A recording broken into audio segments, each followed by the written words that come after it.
Hey there, and welcome to your deep dive on PTSD. You've sent over some really fascinating materials from the Brain and Behavior Research Foundation, and let me tell you, I was surprised by some of this stuff. It's a field that's constantly evolving. What many people don't realize is that PTSD is more than just feeling stressed. It's about how our brains and bodies get hardwired for a danger that's long gone. You know, I love a good analogy, and the one that really stuck with me is this. Imagine your car alarm going off, but there's no actual threat. It just keeps blaring even when you've checked and double-checked that everything's fine. That's kind of what happens with PTSD. Your system gets stuck in emergency mode. That's a great way to put it. And what makes PTSD so interesting from a scientific perspective is that it doesn't discriminate. You might assume it primarily affects combat veterans, which makes sense, but the truth is far broader. Right. The research indicates that PTSD can stem from any number of traumatic events, even witnessing something terrible.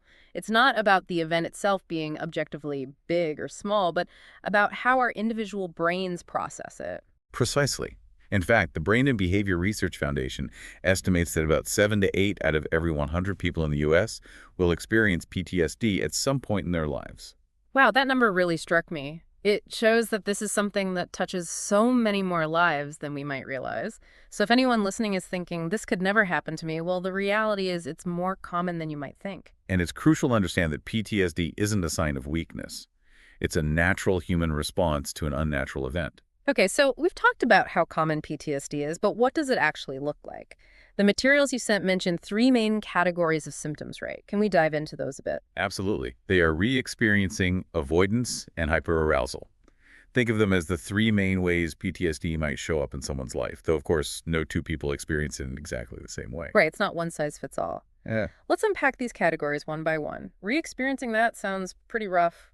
What does that actually entail? Imagine having vivid flashbacks, nightmares, or intrusive thoughts that transport you right back to the dramatic event. It's not just a memory.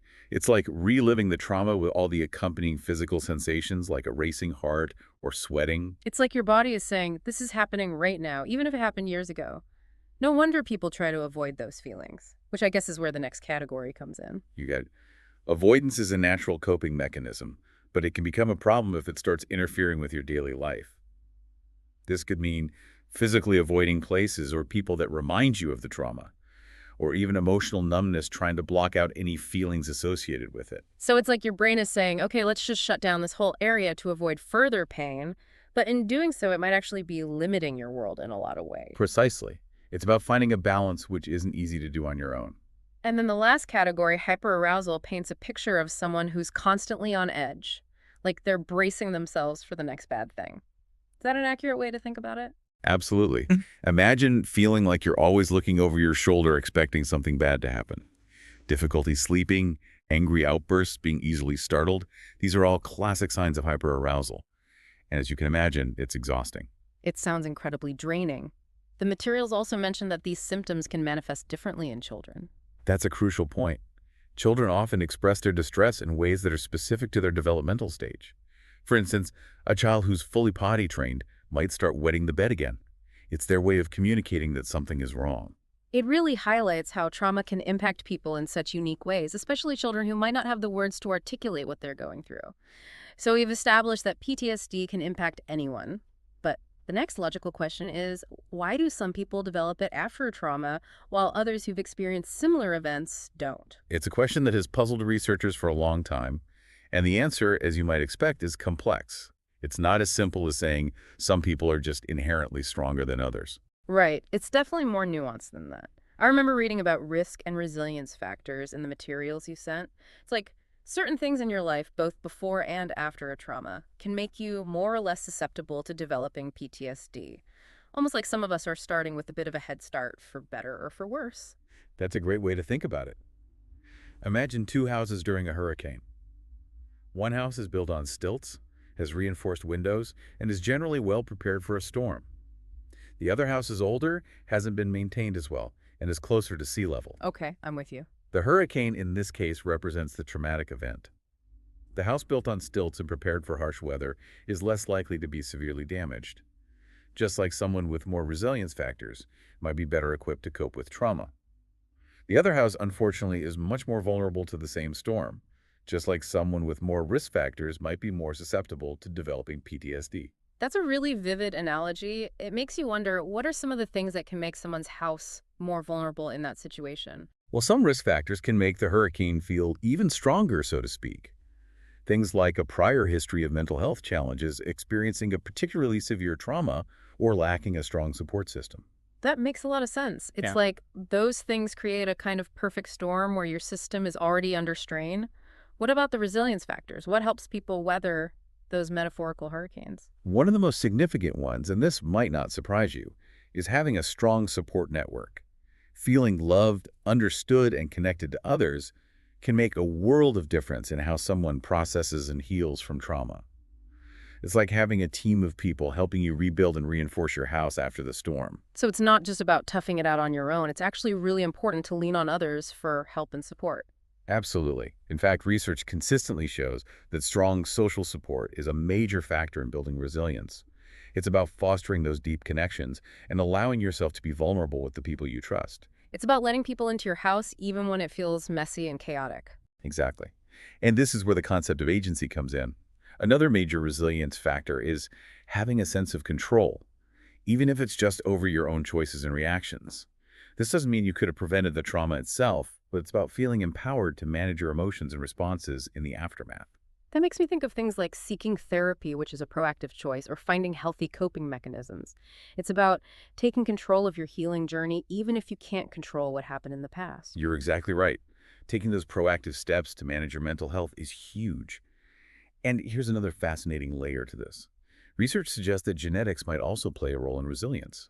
It's like some people are born with a blueprint that makes them more adaptable to stress and adversity. Wow. So it's not just about our environment and experiences, but also our biology. That's incredible.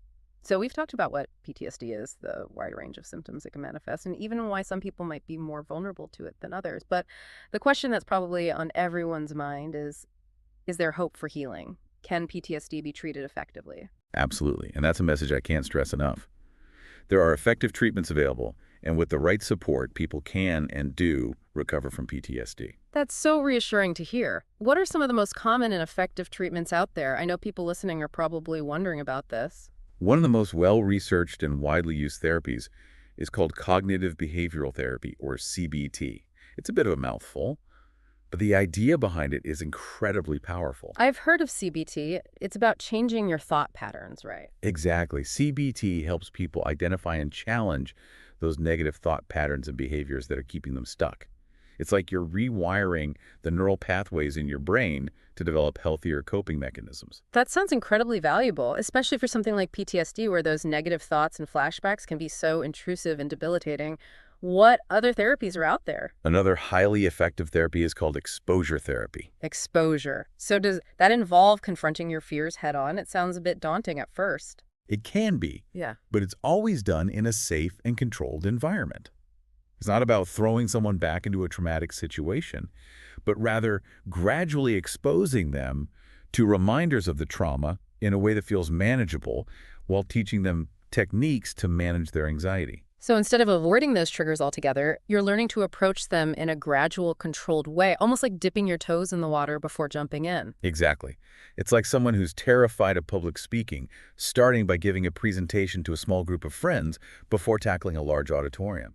It's about building confidence and mastery over time. That makes a lot of sense. Are there any other cutting-edge treatments for PTSD?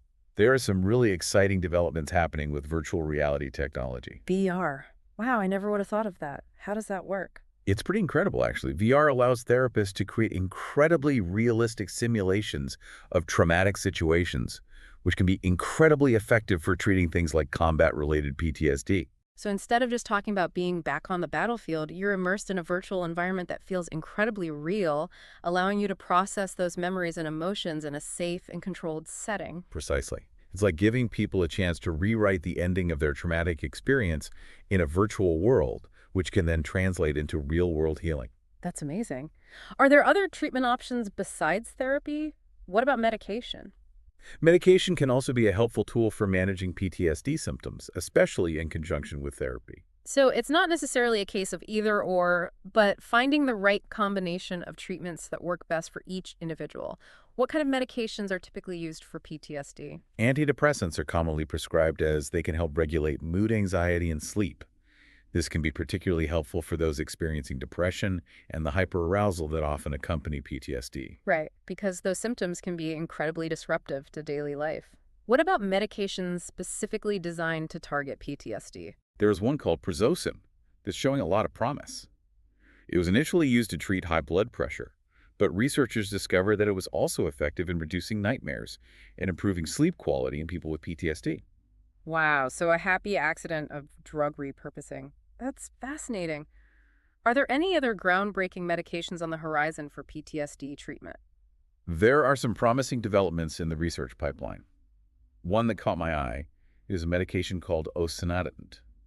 It's still in the early stages of research, but has shown potential in blocking the formation of fear memories in mice. Hold on, blocking fear memories. Is that even possible? It sounds like something out of a science fiction movie. It does, doesn't it? Yeah. It's a really exciting area of research. The idea is that if you administer a medication like this shortly after a traumatic event, it might be able to prevent those fear memories from solidifying in the brain, which could have huge implications for preventing PTSD. That's incredible to think about. So, while we might not be able to erase traumatic memories entirely, just yet there's a possibility we could prevent them from taking root in the first place. That's the hope.